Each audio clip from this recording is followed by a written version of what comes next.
Helo pawb, heddi ni'n mynd i fod yn darllen llyfr o'r enw Neidr yn yr Ysgol gan David Walliams. Coni off, fi'n excited. Roedd Mr Disglair wedi dweud wrth bob un o'r plant yn ei ddosbarth ei bod hi'n ddiwrnod dod ag anifail anwes i'r ysgol. Rithrodd pawb i'r iard i gwrdd â'r anifeiliaid. Roedd yno gerbil, gwirion o giwt, pysgodyn aur bach, cath fawr dew, crwban cant oed, a chi tal iawn. Wff. Yr olaf i gyrraedd, fel arfer, oedd merch fach o'r enw Mirain. Roedd hi'n eistedd ar gefn, clamp o neidr fawr llithrig. Dewch i gwrdd â Ceridwen, fy mheithon i, dywedodd Mirain. Pan welson nhw'r neidr, fe sgrechiodd y plant eraill, Roedd Mirain wrth ei bodd yn bod yn wahanol i bawb arall. Roedd hi'n enwog ar draws yr ysgol am ei hoffter o wisgo'n unigryw, o fynd dyn dros ben i lawr y coridorau, ac o gynnig atebion doniol yn y dosbarth. Beth ddath i ben yn 1282? 1281?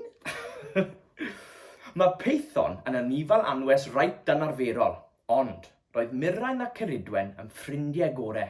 I'r ferch fach, byddai'r neidr yn esgus bod yn sgarff, yn falŵn, yn hula hoop, yn delesgop, yn drom bôn, ac weithiau, pan oedd y ddwy yn teimlo'n ddireidus iawn, yn fraich ychwanegol.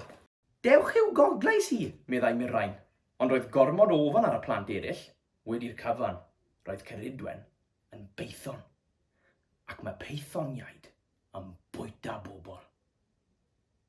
Roedd yr holl anifeiliaid anwes wedi cael ofn hefyd. Fe dynnodd y ci tal ar ei denyn a llusgo'i berchenog bach ar ei ôl. Ceisiodd y pysgodyn aur guddio y tu ôl i'r dŵr yn ei danc. Rithrodd y crwban i ffwrdd yn araf iawn. Dyma'r gerbil bach yn sgarnygu ei ddannedd. A doedd dim yn giwt iawn amdano wedyn. Cario mlaen i gysgu yn ath y cath fawr dew. Llithrodd Mirain i lawr gwddwf ei neidr. Gogleisodd y ferch fach ei ffeithon o dan ei gen a fe wenodd y neidr. Edrychwch, mae hi'n gyfeillgar iawn. Yn fuan wedyn, fe dyrrodd pawb o amgylch Ceridwen ar y feddi ati. Roedd y peithon yn hoffi sylw, ac fe drodd ei hun yn ffram ddringo i'r plant gael dringo drosti, yn risiau iddyn nhw gael cerdded i fyny, ac yn bolyn tân iddyn nhw gael llithro yn hôl i lawr. Dyma Ceridwen hyd yn oed yn helpu'r plant i ddysgu sut i rifo, ond fedra hi ddim cyfri'n uwch na naw. Hwn oedd y diwrnod ysgol gorau eriod. Ond wedyn, fe dyranodd Miss Crechwen, y penneth ar draws y iard, a gwaeddodd, "Mae'n neidr yn fy ysgol!" Doedd Miss Crechwen ddim yn hoff iawn o anifeiliaid, ac o blant. Mae'n ddiwrnod dod ag anifail anwes i'r ysgol, mwmiodd Mr Disglair. A Ceridwen yw fy anifail anwes i, dywedodd Mirain. Mirain, roedd ti wastad yn achosi trwbl. Nid anifail anwes yw neidr, arthiodd Miss Crechwen. Mae'n beryg bywyd. Mr Disglair, roedd am fynd â'r creaduriad afiach hyn i ffwrdd ar unwaith. Gweiddodd y merched a'r bechen i gyd, "Na!" wrth i'r penneth stwffio ei hanifeiliaid i gyd mewn i'r cwbwrdd eiddor coll. Pob un, heblaw Ceridwen y neidr. Roedd gan Miss Crechwen rhywbeth arall mewn golwg ar ei chyfer hi. Mae'r peth afiach hwn yn dod efo fi, bloeddodd y penneth. Yna, ar ei hinion, fe lusgodd y peithon drian ar hyd y corridor i'w swyddfa. I ble ydych chi'n mynd â Ceridwen? Gofynnodd Mirain. I'w roi hi yn y bin. Na! Gwthiodd Miss Crechwen y neidr i mewn i'w bin a tharo ceiad yn glep ar ei ffen. Yna, fe sodrodd y penneth ei hun ar ben y bin mwyn rwystro'r peithon rhag dianc. Fe riglodd ac fe ratlodd y bin yn ôl ac ymlaen. Ond, roedd Ceridwen yn sownd. Neidr yn fy ysgol i? Dos yn ôl i dy wers. Eisteddodd Mirain yn yr ystafell ddosbarth, gyda dagrau'n llifo i lawr ei bochau. Roedd pob un o'r plant yn drist am fod y penneth wedi cymryd ei anifeiliad anwes i ffwrdd.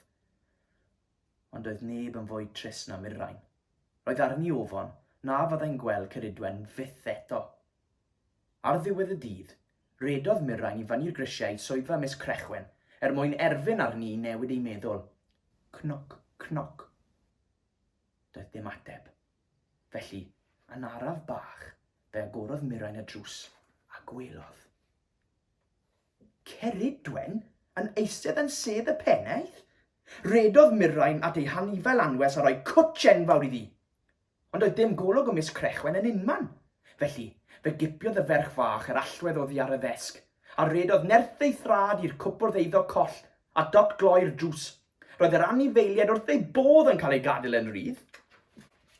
Yna, fe lithrodd Mirain a'r holl anifeiliad anwes i lawr i'r iard ar gefn Ceridwen. Www!